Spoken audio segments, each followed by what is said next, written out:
Welcome back to my YouTube channel, and for today's video ay didiscuss natin ang how to enroll your bank account in SSS. So, marami pong nagre-request sa akin at nagme-message at nagtatanong kung paano nga po i-enroll ang ating bank account sa my.sss. So, kaya ngayon ay napagdesisyon na natin gumawa ng video tungkol dito, kahit po nasabi ko naman na po sa mga ibang video ko na kailangan po na nating enroll ang iyong bank account dahil doon na po dederecho ang ating benepisyo. Even before naman guys na nagka-pandemya, ay humihingi na sila ng bank deposit slip, bank statement, or anything na tungkol sa ating bank account. Pero sila po ang mag-e-enroll nun sa system nila. Pero nga dahil may pandemic, iba na po ang sistema. So, kailangan po natin i-enroll na ang ating bank account para doon na po dederecho nga yung ating benepisyo. So, meron po akong i-upload or i-attach na another video dito kung saan ay on the spot tayong ituturo sa inyo kung paano po i-enroll ang ating bank account.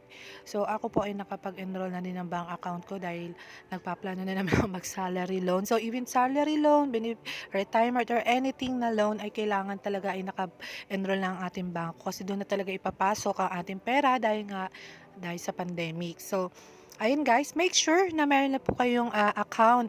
Meron na po kayong naka-register sa my.sss. Well, anyway, for this bank enrollment, kailangan po ay sa website tayong magpupunta, which is www.sss.gov.ph. Okay, so, let's start! Okay guys, ito na po yung video. So, punta tayo sa Google. Type lang natin ng www.sss.gov.ph. So, ayan. Click nyo yan.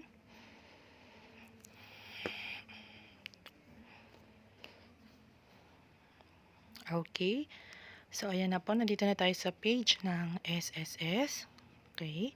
I am not a robot. I-desktop site natin para mas maganda.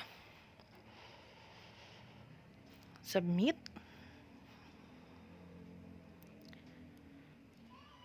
Okay, ayan na.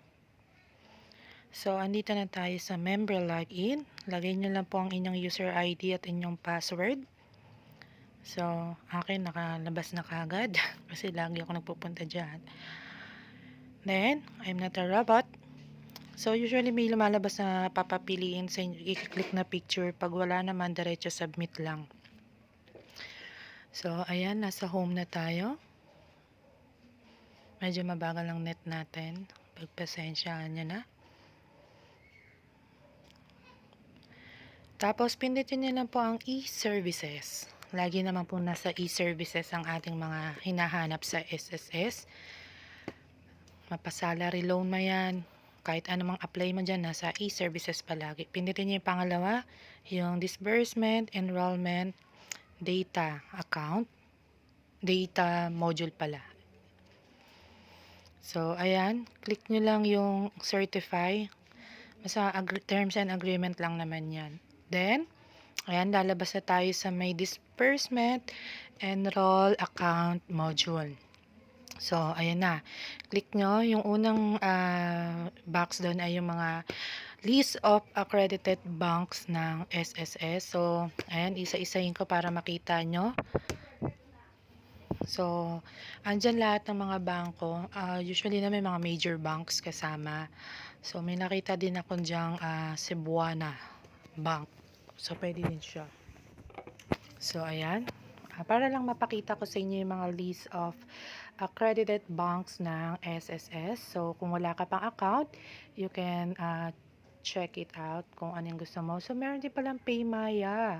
So, someone asked me before kung pwede yung Paymaya. Since ngayon ko lang na-check yung mga list, so pwede pala. So, ayan, click natin ng BPI since BPI po tayo. Then, for the second line, kailangan nyo pong ilagay ang inyong bank account number.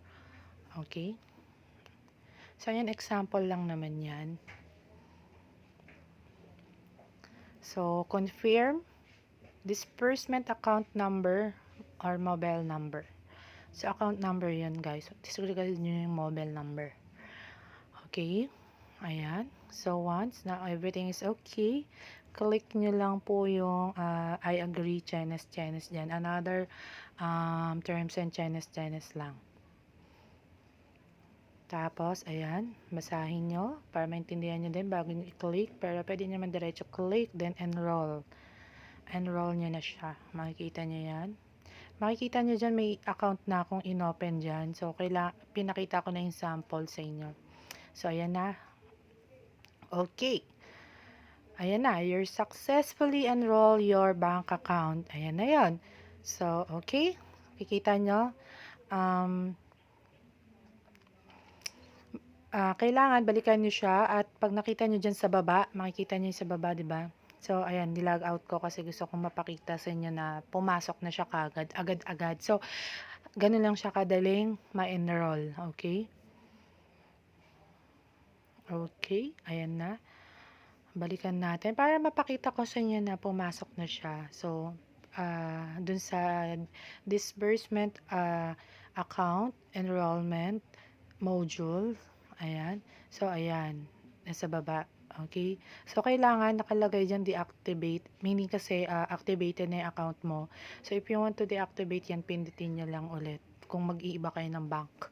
So, ayan lang ang sample ko sa inyo, guys. So, very easy lang, guys. So, kailangan na po talagang naka-enroll na yan. Disregard nyo lang yan kasi dinade-activate ko ulit. So, ayun lang, guys. That's it. Thank you for watching. Please subscribe.